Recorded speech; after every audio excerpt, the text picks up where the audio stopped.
আসসালামু আলাইকুম ওরহমতুল্লাহ। প্রিয় দর্শকবৃন্দ, আজকের আলোচনায় আমরা কথা বলবো জাহান্নামের ভয়াবহ আযাব সম্পর্কে। আল্লাহ তাআলা কোরআনে বারবার আমাদের সতর্ক করেছেন এই আগুন থেকে বাঁচার জন্য।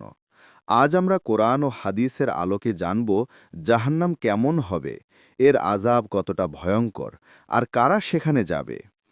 আল্লাহ তাআলা কোরআনে বলেছেন, জাহান্নামের আগুন এত তীব্র হবে যা দুনিয়ার আগুনের চেয়েও ৭০ গুণ বেশি গরম।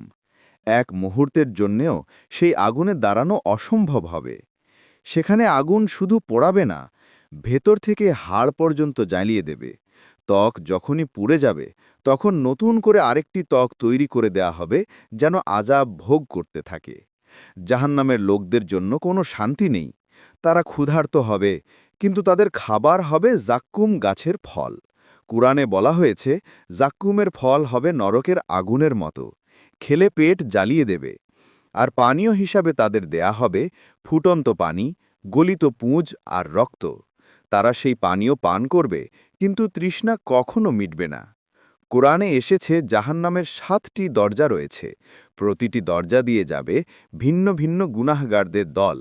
কেউ যাবে অহংকারের কারণে, কেউ যাবে আল্লাহর সাথে শিরক করার কারণে, কেউ যাবে জিনা, মদ, সুদ আর অন্যায় পাপের কারণে। আল্লাহ তাআলা জাহান্নামের পাহারাদার বানিয়েছেন শক্তিশালী ফেরেশতাদের। তাদের বলা হয় জাহান্নামের জাবানিয়া। তাদের সংখ্যা ১৯। তারা এত ভয়ঙ্কর হবে যে মানুষ ও জিন কেউই তাদের সামনে দাঁড়াতে পারবে না। তাদের দায়িত্ব শুধু আযাব দেওয়া। যারা দুনিয়াতে নামাজ পড়েনি, কোরআনের বিরুদ্ধে গিয়েছে, মিথ্যা বলেছে, অন্যায় করেছে, তারা জাহান্নামে চিৎকার করে বলবে, হে আমাদের রব, আমাদের এখান থেকে বের করে দিন, আমরা এবার ভালো কাজ করব। কিন্তু তখন ফেরেশতারা বলবে, আজ আর কোনো সুযোগ নেই, দুনিয়াতেই সুযোগ ছিল। তাদের হাত পা শিকল দিয়ে বাঁধা হবে, গলায় লোহার কড়া পরিয়ে দেওয়া হবে, আর টেনে নিয়ে যাওয়া হবে আগুনের ভেতর। রাসূলুল্লাহ সাল্লাল্লাহু আলাইহি সাল্লাম বলেছেন, জাহান্নাম এত গভীর যে যদি এর ভেতর একটি পাথর ফেলা হয় তবে তা তলায় পৌঁছাতে ৭০ বছর লেগে যাবে। ভাবুন কত ভয়ঙ্কর সেই স্থান। হাদিসে এসছে, জাহান্নামের আগুনে এমন আগুনের শিখা থাকবে যা কালো হয়ে যাবে। এত তীব্র তাপে সেই আগুনের রং পরিবর্তিত হবে, আর সেই আগুনে দগ্ধ হবে অবাধ্য মানুষ। জাহান্নামে গুনাহগাররা শিকল দিয়ে বেঁধে রাখা হবে, লোহার হাতুড়ি দিয়ে তাদেরকে আঘাত করা হবে, তাদের মাথা ফেটে যাবে, আবার সেটি নতুন করে তৈরি হবে, যেন তারা অনন্তকাল ধরে আযাব ভোগ করে।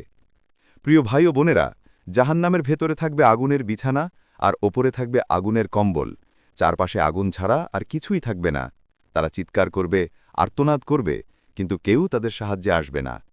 কুরআনে আল্লাহ বলেন, প্রতিবার তাদের চামড়া পুড়ে গেলে আমি তাদেরকে নতুন চামড়া দিব, যাতে তারা শাস্তি ভোগ করতে থাকে। এটি কেবল ভয় দেখানোর কথা নয়, বরং বাস্তবতার কঠিন চিত্র। রাসূলুল্লাহ সাল্লাল্লাহু আলাইহি সাল্লাম বলেছেন, জাহান্নামে এমন কিছু স্থান রয়েছে যেখানে গুনাহগাররা আগুনের নদীতে সাঁতার কাটবে। সেই আগুন তাদের শরীরকে ছিন্ন ভিন্ন করে ফেলবে, আর তারা অসহায়ভাবে কাঁদতে থাকবে।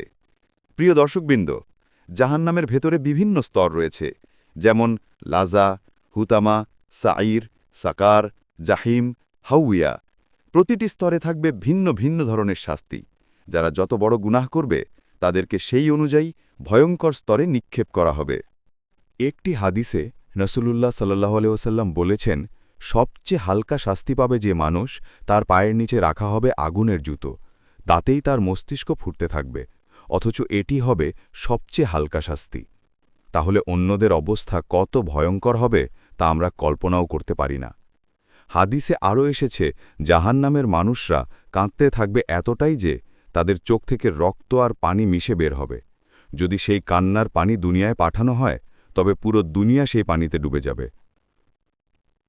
প্রিয় ভাই ও বোনেরা, আমাদের এই ভয়াবহ স্থান থেকে বাঁচতে হলে এখন থেকেই সতর্ক হতে হবে। আল্লাহ আমাদেরকে এই পৃথিবীতে পাঠিয়েছেন পরীক্ষা করার জন্য। এই দুনিয়া খুব ছোট, খুব অল্প সময়ের, কিন্তু আখিরাত চিরন্তন। যদি আমরা এই অল্প সময়ে আল্লাহকে সন্তুষ্ট করতে পারি, তাহলে জান্নাত আমাদের জন্য অপেক্ষা করছে। আর যদি আমরা গাফেল হয়ে যাই, তাহলে জাহান্নাম থেকে কেউ আমাদের বাঁচাতে পারবে না। সুতরাং আসুন আমরা সবাই তওবা করি, নামাজকে আঁকড়ে ধরি, হারাম থেকে বেঁচে থাকি, পাপ থেকে বিরত থাকি, অন্যায় ছেড়ে দিই আর আল্লাহর দাস হিসেবে জীবনযাপন করি। প্রিয় দর্শকবৃন্দ, জাহান্নামের আলোচনা আমাদের ভয় দেখানোর জন্য নয়, বরং সতর্ক করার জন্য। আল্লাহ তাআলা যেন আমাদের সবাইকে জাহান্নামের আগুন থেকে রক্ষা করেন এবং জান্নাতুল ফেরদাউসে স্থান দান করেন। আমিন। ওয়াসসালামু আলাইকুম ওয়া রাহমাতুল্লাহ।